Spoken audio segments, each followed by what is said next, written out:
আমার চ্যানেলের পক্ষ থেকে ষষ্ঠ শ্রেণীর ছাত্রছাত্রীদের জানাই অভিনন্দন। আজ আমি আলোচনা করব ষষ্ঠ শ্রেণীর ভূগোলের দশম অধ্যায় আমাদের দেশ ভারত। প্রশ্নোত্তর শর্ট ও ব্রড প্রশ্ন নিয়ে আলোচনা করব।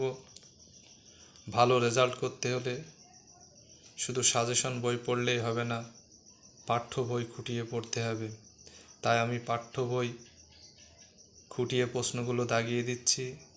সমস্ত ছাত্রছাত্রী জানাচ্ছি পাঠ্য বই মনোযোগ দিয়ে পড়বে। আর আমার এই চ্যানেলটি অবশ্যই সাবস্ক্রাইব, লাইক, শেয়ার ও কমেন্ট করে দিও পরবর্তী ভিডিও পাওয়ার জন্যে। তাহলে শুরু করা যাক। দশম অধ্যায়, ষষ্ঠম শ্রেণীর দশম অধ্যায়ের ভূগোলের প্রথমে প্রশ্ন, পেজ নাম্বার 65। তিন দিকে স্থলভাগ দ্বারা বেষ্টিত জলভাগকে উপসাগর এবং তিন দিকে জলভাগ দ্বারা বেষ্টিত স্থলভাগকে উপদ্বীপ বলে। এটা পড়বে। পরবর্তী প্রশ্ন, পেজ নাম্বার 67। খুব ইম্পর্টেন্ট কোশ্চেন, পড়তে হবে এটা ছাত্রছাত্রীদের। ভারতের মূল ভূখণ্ডের দক্ষিণতম বিন্দুর নাম কি? কন্যাকুমারিকা। পরের প্রশ্ন, বর্তমান ভারতের রাজ্যের সংখ্যা কটি? 28টি। কেন্দ্রশাসিত অঞ্চল 9টি।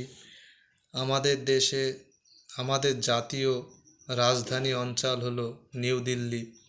1956 সালে ভারতের রাজ্য ভাগ করার প্রধান ভিত্তি ছিল ভাষা। সংবিধানের স্বীকৃত ভাষা 22টি। সংযোগকারী ভাষা ইংরেজি। ক্ষেত্রফলের বিচারে পৃথিবীতে ভারতের স্থান 7ম। রাশিয়া, কানাডা, চীন, আমেরিকা যুক্তরাষ্ট্র, ব্রাজিল ও অস্ট্রেলিয়ার পরে রয়েছে ভারতের স্থান। জনসংখ্যার বিচারে পৃথিবীতে ভারতের স্থান 2য়, চীনের পরে। রাজধানী ভারতের নিউ দিল্লি। বৃহত্তম শহর মুম্বাই। ভারতের বৃহত্তম রাজ্য রাজস্থান। ভারতের বৃহত্তম মানে সবচেয়ে বড় রাজ্য রাজস্থান, আর ক্ষুদ্রতম মানে ছোট গোয়া। সবচেয়ে জনবহুল রাজ্য উত্তরপ্রদেশ, সবচেয়ে জনসংখ্যা বেশি উত্তরপ্রদেশে। সবচেয়ে জনবিরল মানে জনসংখ্যা কম সিকিমে। তাহলে পরের পেজে যাওয়া যাক। Page number 69। ভূপ্রকৃতির বৈচিত্র্য অনুসারে ভারতকে সাধারণত 5টি ভূপ্রকৃতিক অঞ্চলে ভাগ করা যায়। উত্তরে পার্বত্য অঞ্চল, উত্তরে নদী গঠিত সমভূমি অঞ্চল, উপদ্বীপীয় মালভূমি অঞ্চল, পশ্চিমের মরু অঞ্চল, উপকূলের সমভূমি অঞ্চল ও দ্বীপপুঞ্জ। পরের পেজ নাম্বার 71। কারাকোরাম পর্বতের গডউইন অস্টিন ভারতের উচ্চতম পর্বতশৃঙ্গ, উচ্চতা 8611 মিটার, যা আবার পৃথিবীর 2য় উচ্চতম পর্বতশৃঙ্গ। উত্তরের পার্বত্য অঞ্চলের অনেক হিমাবাহ দেখা যায়, যেমন সিয়াচেন ভারতের দীর্ঘতম হিমাবাহ। খুব ইম্পর্টেন্ট কোশ্চেন, দুটি শর্ট কোশ্চেন আসে, পড়তে হবে এটি। হিমালয় কথার অর্থ কি? বরফের গৃহ। মাউন্ট এভারেস্ট পৃথিবীর উচ্চতম শৃঙ্গ। পৃথিবীর উচ্চতম শৃঙ্গের নাম মাউন্ট এভারেস্ট। এর আগে আমি আলোচনা করেছি ওপরে যে 2য় উচ্চতম শৃঙ্গ গডউইন অস্টিন, আর ভারতের সর্বোচ্চ উচ্চতম শৃঙ্গের নাম ওই গডউইন অস্টিন, আর পৃথিবীর 2য় উচ্চতম শৃঙ্গ। এটি গুলিয়ে যায়, এটা ভালো করে মনোযোগ দিয়ে পড়তে হবে। ভারত নেপাল সীমান্তে অবস্থিত কাঞ্চনজঙ্ঘা 8598 মিটার, পৃথিবীর 3য় উচ্চতম পর্বতশৃঙ্গ। এটি পড়তে হবে, এ ছকটা পড়ে নেবে। পৃথিবীর উচ্চতম পর্বতশৃঙ্গ মাউন্ট এভারেস্ট, ভারতের উচ্চতম গডউইন অস্টিন, পৃথিবীর 2য় উচ্চতম পর্বতশৃঙ্গ গডউইন অস্টিন, পৃথিবীর 3য় উচ্চতম পর্বতশৃঙ্গ কাঞ্চনজঙ্ঘা, ভারতে অবস্থিত হিমালয়ের সর্বোচ্চ পর্বতশৃঙ্গের গডউইন অস্টিন ভারতে অবস্থিত। এছাড়াও পর্বতশৃঙ্গ কাকে বলে, পর্বত শ্রেণী কি, পর্বত গ্রহন্থী, পর্বত উপত্যকা, গিরিপথ, হিমাবহ, এগুলো পড়তে হবে। দুন কি? হিমাচলের দক্ষিণে অবস্থিত শিবালিক ও হিমালয়ের মাঝে সংকীর্ণ উপত্যকাকে দুন বলে, যেমন দেরাদুন। এটা পড়তে হবে। পরের পেজ নাম্বার 73। গঙ্গা কোথা থেকে উৎপত্তি হয়েছে? গঙ্গোত্রী হিমালয়ের গোমুখ, খুব ইম্পর্টেন্ট, এটা আসে পরীক্ষায়। গঙ্গোত্রী হিমালয়ের গোমুখ তুষার গুহা থেকে উৎপন্ন। প্রথম অবস্থায় এর নাম ভাগীরথী। ভারতের দীর্ঘতম নদীর নাম কি? গঙ্গা। উপনদীর নাম যমুনা, সোন, গোমতী, গণ্ডক, কোশি ইত্যাদি।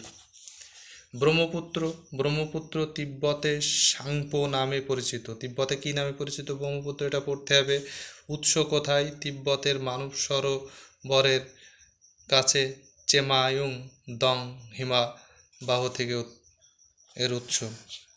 এগুলো পড়লেই হবে। পরের পেজ নাম্বার 74। তিব্বতের মানস সরোবরের নিকট কৈলাস পর্বতের একটি হিমবাহ থেকে উৎপত্তি হয়েছে সিন্ধু নদী। কোথা থেকে উৎপত্তি হয়েছে? শর্ট প্রশ্নে আসে। সিন্ধু নদীর দৈর্ঘ্য কত? সিন্ধুর উপনদীগুলি কি কি? বিতস্তা, চন্দ্রভাগা, ইরাবতী, শতুদ্র, বিপাশা। পরের পেজ নাম্বার 75 পেজে শর্টগুলো পড়তে হবে। এই শর্টগুলো: পশ্চিমঘাট পর্বতের আর এক নাম কি? সহ্যাদ্রি। আনাইমালাই পর্বতের আনাইমুদি দাক্ষিণাত্য মালভূমির উচ্চতম শৃঙ্গ। এই দুটি শর্ট এখানে গুরুত্বপূর্ণ, খুব আসার মতন শর্ট। পরের পেজ নাম্বার 76। রাজস্থান একেবারে পশ্চিম দিক বরাবর অবস্থিত এই অঞ্চলটি ভারতের বৃহত্তম মরু অঞ্চল। এর নাম থর। ভারতের বৃহত্তম মরুভূমির নাম কি? থর মরুভূমি। যতদূর তাকানো যায় শুধু বালি আর পাথর, কোথাও বড় গাছপালা নেই। খুব ছোট ছোট অনিত্যবহ নদী দেখা যায়। এই নদীগুলিতে সারা বছর জল থাকে না। অল্প জল থাকায় নদীগুলো সমুদ্রে পৌঁছাতে পারে না, যেমন লুনি। পরের পেজ নাম্বার 77 পেজে একটি প্রশ্ন আসার মতন, খুব গুরুত্বপূর্ণ প্রশ্ন। কয়াল কি? মালাবার উপকূলের উপহ্রদগুলোকে কয়াল বলে। আমি যে প্রশ্নগুলো আলোচনা করলাম, তাই প্রত্যেক ছাত্রছাত্রী জানাচ্ছি, এগুলো অবশ্যই পড়তে হবে। একটি প্রশ্নও বাদ দেওয়া যাবে না। ভালো রেজাল্ট করতে হলে বারবার বলছি, পাঠ্য বই অবশ্যই পড়বে। পাঠ্য বই খুঁটিয়ে পড়তে হবে।